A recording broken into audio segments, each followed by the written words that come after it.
आशा करता हूँ आप सब बहुत अच्छे होंगे। मेरा नाम है सिद्धांत अग्निहोत्री। स्टडी ग्लोस पे आपका बहुत बहुत स्वागत है। इस पे तो अलग वीडियो बनाना ही था। मैंने ये इससे पहले वाले वीडियो में कवर किया था।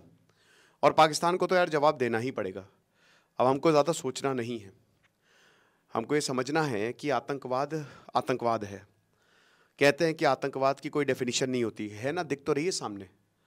आतंकवाद की ये डेफिनेशन है, जो इनोसेंट को मार रहा है, जो जिंदगियां ले रहा है बेगुनाहों की। वो अपने आप को किस तरीके से ये कह सकते हैं कि हम इसके लिए लड़ रहे हैं, हम इस आइडियोलॉजी के लिए लड़ रहे हैं। वो सिर्फ राक्षस हैं और वो राक्षसों के लिए लड़ रहे हैं। अपडेट ये है कि आतंकवादियों का 5 आतंकवादियों का स्केच जो है वो निकाल दिया गया है। और इसमें बहुत दुखद खबर ये है कि इसमें 2 आतंकवादी, ऐसा कहा जा रहा है, आई एम नॉट श्योर, कि वो जम्मू कश्मीर के हैं। मैं जम्मू कश्मीर में 99% लोग बहुत ही शानदार और बहुत ही हेल्पफुल हैं और वो नेशनलिस्ट हैं, लेकिन कुछ हैं 1%, ओनली 1%। क्योंकि देखिए लीकेज है। और मैं बस यही बोलूँगा कि इन लोगों का साथ देके आपने देखा क्या हो रहा है। ये इनोसेंट को मार रहे हैं। जिन्होंने भी इसका साथ दिया है वो भी इंसानियत के दुश्मन है। आज जो हमला हुआ है उसमें एक यहाँ पे एक परिवार था जो इसी से रोजी रोटी चलाता था। उनका बेटा मर गया, अब्दुल नाम है शायद। वो बेचारे इतना रो रहे हैं कि हमारा बेटा गया था, खच्चर लेके, पोनी लेके गया था वो, और उसको गोली मार दी। तो इनका कोई इंसानियत, कोई धर्म नहीं है इनका। बात है ना, ये ग्रेनेड लेके आए थे, बता रहे थे कि ग्रेनेड और ड्राई फ्रूट सब लेके आए थे, असला बारूद लेके आए थे। लंबा रुकना पड़ सकता है तो इसलिए खाने का इंतजाम भी किए थे। पश्तो में बात कर रहे थे, तो शायद खैबर पख्तूनवा से ये आए होंगे, कहा जा रहा है, क्योंकि वहाँ पे ये पश्तो और इधर काफ़ी कुछ बोला जाता है। अब पाकिस्तान ने क्या कहा है, पाकिस्तान ने जो बोला है उसको सुन के आपको गुस्सा आएगा, लेकिन इससे पहले बता दूं कि वाराणसी गैंगरेप में बहुत बड़ा ट्विस्ट आ गया है। बहुत बड़ा, शायद केस झूठा है। और रोड रेज जो इंसिडेंट हुए कल गुरुग्राम में, फिर बेंगलुरु में, उसकी भी सच्चाई आपको पता लग जाएगी। कौन गिरफ्तार हुआ और क्या डीआरडीओ के ऑफिसर दोषी थे। तो कमेंट और डिस्क्रिप्शन बॉक्स में क्राइम अफेयर्स का लिंक दिया है। ये स्टोरीज मैंने वहाँ कवर की है, क्राइम अफेयर्स पे आज ही कवर की है, तो आप वहाँ पे जाके देख सकते हैं। तो पाकिस्तान ने क्या कहा है मैं बता दे रहा हूँ। वैसे तो पाकिस्तान को कोई माफ़ी मांगने का कुछ नहीं था। इस आदमी को शर्म आनी चाहिए, पूरे पाकिस्तान के लीडर्स को शर्म आनी चाहिए। आई एम श्योर वहाँ पे जो लोग होंगे वो डेफिनेटली सिंपैथाइज कर रहे होंगे, बट उससे कोई मतलब नहीं है। आपको सड़कों पे आना पड़ेगा, आपको अपनी सरकार के खिलाफ प्रदर्शन करना पड़ेगा अगर आपको ज़िंदगी थोड़ी सी बेहतर चाहिए अपनी। वरना हुआ क्या, मैं आपको बता दूँ कि पाकिस्तान के जो डिफेंस मिनिस्टर का ये बयान है, डिफेंस मिनिस्टर ये कह रहे हैं, ख्वाजा आसिफ, उन्होंने अपने आप को बोला है कि यार हमने थोड़ी ना किया है। इनके ऊपर बहुत प्रेशर था तो इनके फॉरेन ऑफिस ने एक स्टेटमेंट निकाल दी कि हम कंडोलेंसेज ऑफर करते हैं और हम स्पीडी रिकवरी, बस इतना 3 सेंटेंस, स्पीडी रिकवरी जो है उसकी कामना करते हैं। भाई क्यों ज़रूरत है तुमको ये सब बोलने की यार।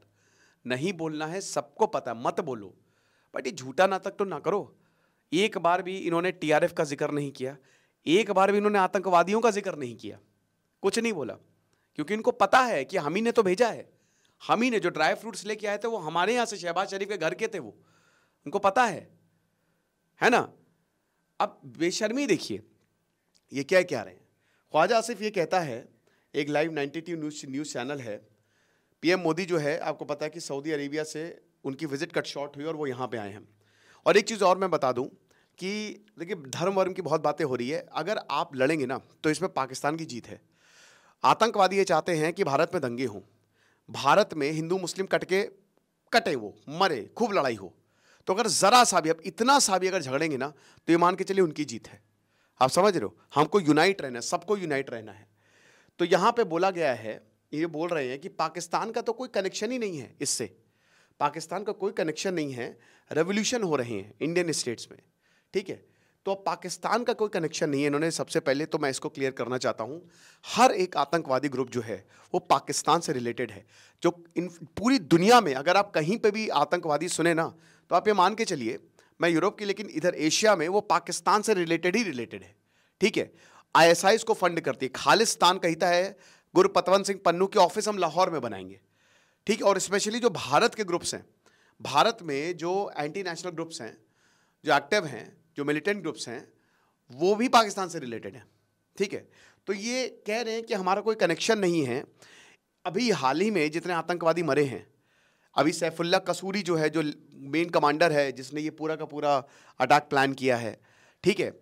और ये सब जो है वो कहाँ मिले हैं? वो इनके कैंटोनमेंट एरिया में मिले जहाँ मारे गए हैं ये।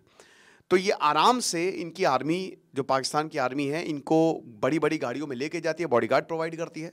हाफिज सईद को एकदम बहुत बढ़िया सिक्योरिटी मिली हुई है। वो खाली FATF से निकलने के लिए उसने कहा था, पाकिस्तान ने कहा था कि नहीं नहीं, हम तो इसको जेल भेज देंगे, वरना ऐसा कुछ भी नहीं है। और फिर ये बोलते हैं कि इंडियन स्टेट्स में रेवोल्यूशन है, नागालैंड से लेकर कश्मीर तक, ठीक है।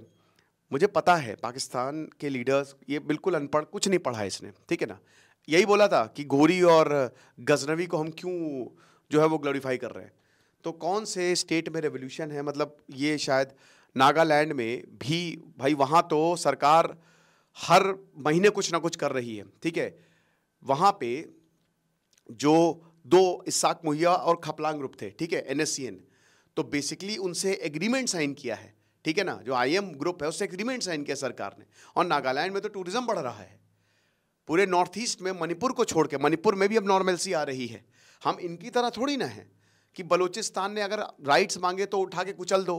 पाकिस्तान ऑक्यूपाइड कश्मीर जो भारत का है, उन्होंने प्रोटेस्ट किया तो सबको मार दो, गोलियां चढ़ा दो, टैंक चढ़ा दो, है ना। फिर ये कह रहे हैं कि साउथ में कुछ भी बोल रहे हैं, सस्ता नशा करके बैठे हुए हैं। कहीं पे भी, नागालैंड से कश्मीर से लेकर छत्तीसगढ़ में कौन सा रेवोल्यूशन चल रहा है? नक्सलिज्म, शायद वो भी अमित शाह ने बोला कि अगले साल तक नक्सलिज्म खत्म हो जाएगा, बिल्कुल निल हो गया इस समय, ठीक है। सेना अपना ऑपरेशन चला रही है। और साउथ में मुझे लगता है अपने देश की बात बता रहे हैं, है ना, जहां बलूचिस्तान में, सिंध में, पंजाब में भी प्रॉब्लम्स हैं, ठीक है। तख्ता पलट लगभग इमरान खान ने इनका कर ही दिया था। और ये बता रहे हैं कि ये फॉरेन इंटरफेरेंस नहीं है, ये लोकल अपराइजिंग है। अभी हम बंदूक देखेंगे ना, गोलियां पाकिस्तान की होंगी। ये जैसे ही आतंकवादी, भारत ने मान के चलिए कि 4-5 ट्रक भर के सबूत दिए हैं पाकिस्तान को कि भैया और कितना सबूत चाहिए भैया, पढ़ना लिखना नहीं आता तो हमको बता दो, हम बता देंगे तुमको कि कौन से इतने सबूत दिए, इतने।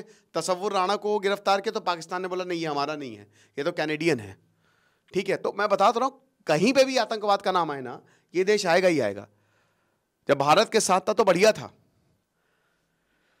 तो कह रहे हैं कि लोकल अपराइजिंग है, बिल्कुल सही बात है। वहां पे डेवलपमेंट मोड में है। आप समझिए कि देखिए, मुझे लगता है अब जैसे बहुत ज़्यादा असर पड़ेगा टूरिज्म पे, बहुत ज़्यादा।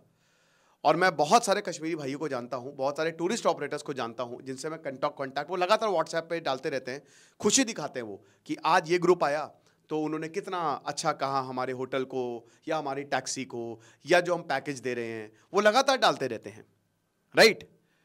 और अभी मैंने का प्रमोट भी किया था, जिनसे मैंने जो मतलब लिया था।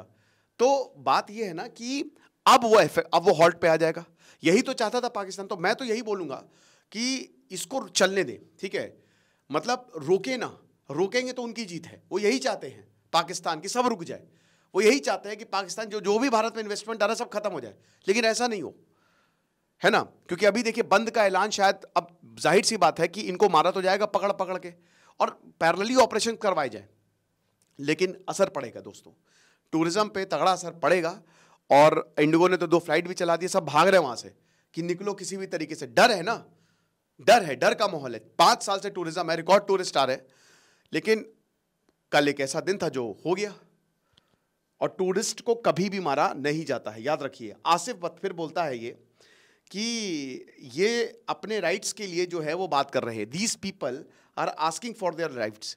हिंदुत्व जो है वो माइनॉरिटीज, क्रिश्चियंस, बुद्धिस्ट, मुस्लिम्स को सब वो कर रही है, सप्रेस कर रही है ना। मतलब माइनॉरिटीज को, जो हिंदुत्व फोर्सेज है जो भारत में है, वो सप्रेस कर रही हैं, ठीक है। तो मैं वही बता रहा हूं ना कि अपने देश का शायद ये भूल गए हैं, ये अपने देश का जो वहाँ पे इस्लामाइजेशन किया गया है जिस तरीके से पाकिस्तान में, और वहाँ पे माइनॉरिटी खैर बची ही नहीं है, तो उसकी तो बात ही छोड़ दीजिए। अभी इन्होंने थोड़ा बहुत अच्छा काम किया था कि काफ़ी वीज़ा दिए थे, है ना, इधर बैसाखी पे और गुरु नानक जयंती पे। लेकिन फिर उन्होंने वही, ये लोग अपनी करनी से कभी बाज नहीं आएंगे। ये जब तक मारे नहीं जाएंगे ना, कुछ लोग डंडे से ही सीखते हैं, ये चीज़ है। और ये बता रहे हैं आपको, ये बोलते हैं कि न्यू दिल्ली जिम्मेदार है जम्मू कश्मीर में अनरेस्ट के लिए। देखो इनकी औकात नहीं है ना, ये वंदे भारत चला सकते हैं। वंदे भारत तो छोड़िए, ढंग की ट्रेन कुछ नहीं कर सकते ये। पीओके में इन्होंने सब बर्बाद करके रखा हुआ है, रोड नहीं है, हॉस्पिटल नहीं है, स्कूल नहीं है, कुछ नहीं है। आप वहाँ पे लोगों से पूछ लीजिए, आप रिपोर्ट्स देख लीजिए, खुद तो इनकी कुछ औकात नहीं है। अब कश्मीर डेवलप हो रहा है, 370 हो गया खत्म, लोगों को कोई फर्क नहीं पड़ रहा है, पूरी दुनिया जो है भर भर के इन्वेस्ट कर रही है। तो भाई इनको तो अपनी प्रेजेंस चाहिए कि भैया कम से कम कोई कश्मीर की बात करे। तो उसका मतलब वो कैसे करेगी कि इनोसेंट को मरवा दो। अब इनको नहीं पता कि भाई ये इनके खिलाफ ही जाएगा और बहुत खतरनाक तरीके के खिलाफ जाएगा, ये चीज़ है। उसके बाद बता रहे हैं कि बलूचिस्तान में भारत जो है वो अनरेस्ट स्पॉन्सर कर रहा है। बलूचिस्तान में भारत की वजह से जो हो रहा है, बलूचिस्तान में इनकी वजह से हो रहा है। उन्होंने इतिहास ही नहीं पढ़ा। बलूचिस्तान ज़बरदस्ती जो है वो सम्मिलित किया गया था पाकिस्तान में, और 1947 से लेकर अभी तक बलूचिस्तान में बहुत मूवमेंट हो चुके हैं। और पाकिस्तान ने पूरा बलूचिस्तान चाइना को दे दिया है। यहाँ के नेचुरल रिसोर्सेज निकाल के वो खुद अपना ऐश कर रहे हैं, बाकी यहाँ के लोगों को मार रहे हैं, डिसअपियर कर देते हैं रातों रात। किसी का बेटा गायब हो जाता है, किसी के पति गायब हो जाते हैं।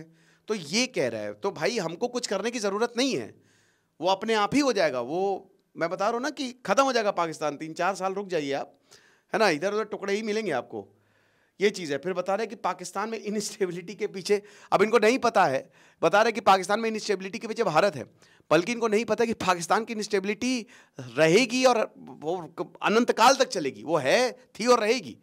और उसकी इनस्टेबिलिटी के पीछे यही आतंकवादी हैं जिनको इन्होंने छोड़ रखा है। वही जो है वो हमला कर रहा है, वही जो है वो ब्लास्ट कर रहे हैं। आप समझ रहे हो? तो ये चीज़ है। अब ये बताते हैं कि टेररिज्म को हम अपोज करते हैं। क्यों? ये सब मत बोलो, जब इतनी सारी चीज़ें बोल रही है तो ये सब तुम्हारे मुंह से शोभा नहीं देती, ठीक है। आर्मी और पुलिस जो है वो अगर फंडामेंटल राइट्स नहीं मिलेंगे तो आर्मी पुलिस जो है वो फिर आपके खिलाफ विद्रोह करेगी। हाँ बिल्कुल सही बात है, पाकिस्तान में यही हो रहा है फिलहाल। और बता कि पाकिस्तान को ब्लेम करना कन्वीनियंट एक्सक्यूज़ है, क्योंकि तुम हो ही ऐसे, तुम हो ही ऐसे मेरे भाई, ठीक है। तुम बात बात पे जलते हो, हर चीज़ पे जलते हो। वहाँ के लोग तुमको आईना दिखाते हैं, वहाँ के क्रिकेटर्स तुमको आईना दिखाते हैं, लेकिन तुमको समझना नहीं है। तो बर्बाद देश है, कोई नहीं, भारत जवाब देगा। और बिल्कुल भी सब कुछ बंद करें इनका, सब कुछ बंद, मतलब सब एवरीथिंग, ये बहुत ज़्यादा ज़रूरी है। आपको क्या लगता है मुझे कमेंट बॉक्स में बताइएगा। बाकी आज सुपीरियर मैंस वे की भी क्लास होगी, तो आप कोर्स को अवेल कर सकते हैं। डिस्क्रिप्शन कमेंट बॉक्स में लिंक दिया है। Thank you so much.